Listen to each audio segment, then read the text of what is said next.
अस्सलाम वालेकुम व्यूअर्स, कैसे हैं आप सब। बैंक ऑफ पंजाब की तरफ से समर इंटर्नशिप प्रोग्राम आ चुका है। ठीक है, आप मास्टर्स या फिर बैचलर्स डिग्री के स्टूडेंट हैं, मेल हैं या फिर फीमेल है, पाकिस्तान में कहीं भी रहते हैं तो इन जॉब्स पर आप बिल्कुल अप्लाई कर सकते हैं। यहाँ पर अगर आप अप्लाई करते हैं तो कम से कम 3.0 आपका CGPA होना चाहिए। इसमें अप्लाई करने की आखिरी तारीख 5 मई 2024 से उससे पहले आप लोगों ने ऑनलाइन अप्लाई करना है। यहाँ पर अप्लाई करने की कोई फीस नहीं है। ठीक है, अगर आप ये इंटर्नशिप हासिल कर लेते हैं तो आपको पर मंथ 25,000 स्टाइपेंड भी दिया जाएगा। ठीक है, तो अभी हम चलते हैं इनकी वेबसाइट पर और मैं आपको लेटेस्ट वैकेंसीज भी शो करवा लेती हूँ और इस इंटर्नशिप में ऑनलाइन अप्लाई के हवाले से सारा प्रोसीजर भी समझाती हूँ। बैंक ऑफ पंजाब की वेबसाइट पर मैं आ गई हूँ। इस वेबसाइट का लिंक आपको वीडियो के डिस्क्रिप्शन से भी मिल जाएगा। ठीक है, फर्स्ट ऑफ ऑल तो आप यहाँ पर देख सकते हैं कि कितनी सारी वैकेंसीज आई हुई है। ठीक है, अगर आप इनमें से किसी भी वैकेंसी पर अप्लाई करना चाहते हैं तो आप अपनी क्वालिफिकेशन के हिसाब से यहाँ पर आप अप्लाई कर सकते हैं। ठीक है, हम चलते हैं समर इंटर्नशिप की तरफ। यहाँ पर सबसे पहले तो आपको शो हो रहा है समर इंटर्नशिप प्रोग्राम 2024, ये आपके पास शो हो रहा है। यहाँ पर आप देख सकते हैं कंट्री वाइड लिखा हुआ है, जिसमें अप्लाई करने की आखिरी तारीख 5 मई 2024 से। अगर आपने इसका इश्तिहार देखना है तो आपने यहाँ पर क्लिक करके इसका PDF ओपन कर लेना है। ठीक है, अदरवाइज अगर आप लोगों ने ऑनलाइन अप्लाई करना है तो आप लोगों ने इसके आगे ही अप्लाई नाउ पर क्लिक कर लेना है। उसके बाद आपके पास स्टेप बाय स्टेप सारा एप्लीकेशन फॉर्म आ जाएगा। आप बैंक ऑफ पंजाब की किसी भी जॉब में किसी भी इंटर्नशिप में अप्लाई करेंगे तो उन सब में अप्लाई करने का प्रोसीजर यही होगा। तो हमारे पास सबसे पहले पर्सनल इन्फॉर्मेशन आ रहा है। आपने जो भी डिटेल्स देनी है अपनी क्वालिफिकेशन के, अपने CNSE के मुताबिक देनी है। ठीक है, सबसे पहले तो आपने अपने CNSE के मुताबिक अपना फुल नेम लगाना है। ठीक है,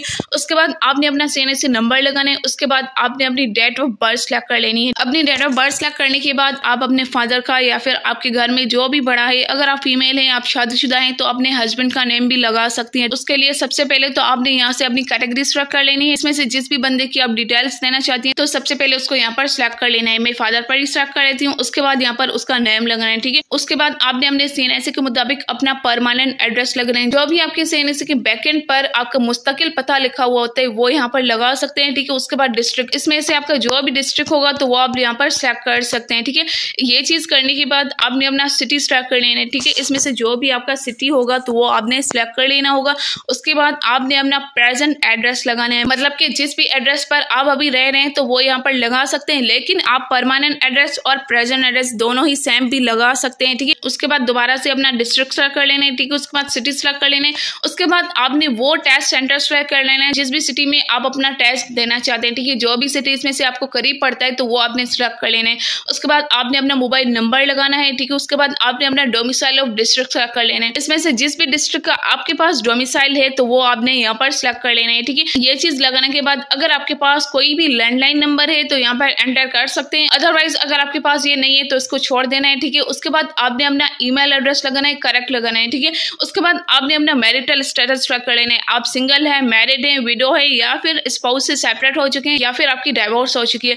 ये चीज लगाने के बाद आपने अपना जेंडर सेलेक्ट कर लेना है, आप मेल है या फिर फीमेल है। ये चीज लगाने के बाद आपने अपना रिलीजन सेलेक्ट कर लेना है। ठीक है, इसमें से जो भी आपका रिलीजन है वो आपने सेलेक्ट कर लेना है। उसके बाद आपने डिसेबिलिटी स्टेटस सेलेक्ट कर लेना है। अगर आपको कोई भी डिसेबिलिटी है तो आपने डिसेबल्ड पर सेलेक्ट कर लेना है, अदरवाइज आप फिट एंड वेल है तो फिट एंड वेल पर ही सिलेक्ट करने दें। ठीक है, ये चीज लगाने के बाद आपने नेक्स्ट पर क्लिक करके क्वालिफिकेशन डिटेल्स पर आ जाना है। ठीक है, अब यहाँ पर क्वालिफिकेशन के हिसाब से जैसे कि इश्तिहार में बैचलर्स और मास्टर्स वालों के लिए इंटर्नशिप का लिखा हुआ था तो उस हिसाब से आप लोगों ने अपनी क्वालिफिकेशन की डिटेल्स देनी है। ठीक है, सबसे पहले तो आपने अपना एजुकेशनल स्टेटस सेलेक्ट कर लेना है। यहाँ से आपने बताना है कि आपका कौन सा सेमेस्टर चल रहा है। ठीक है, उसके बाद आपने अपना एजुकेशन का लेवल सेलेक्ट कर लेना है। यहाँ पर आपने बताना है कि आप मास्टर्स कर रहे हैं या फिर बैचलर्स कर रहे हैं या फिर बैचलर्स 2 ईयर का प्रोग्राम कर रहे हैं। ठीक है, ये चीजें लगाने के बाद आपने डिग्री नेम बताने हैं। ठीक है, इसमें से जो भी आपका डिग्री नेम होगा वो आप लोगों ने सेलेक्ट कर लेना है, अदरवाइज अगर आपका इसमें से कोई भी डिग्री नेम नहीं है तो आपने अदर पर क्लिक कर लेना है। ठीक है, उसके बाद आपने अपना ग्रुप स्पेशलाइजेशन सेलेक्ट कर लेना है। इसमें से आपने अपनी क्वालिफिकेशन के हिसाब से अपना ग्रुप सेलेक्ट कर लेना है, लेकिन इसमें से अगर आपको कोई भी ग्रुप नहीं आ रहा तो आपने अदर पर सेलेक्ट कर लेना है। ठीक है, अपना ग्रुप सेलेक्ट करने के बाद आपने अपना रिजल्ट स्टेटस बताना है। आपने बताना है कि आप पास हो चुके हैं या फिर अपने रिजल्ट के वेटिंग में है। ठीक है, जो भी है तो आपने सेलेक्ट कर लेना है। उसके बाद आपने अपना पासिंग ईयर सेलेक्ट कर लेना है। ठीक है,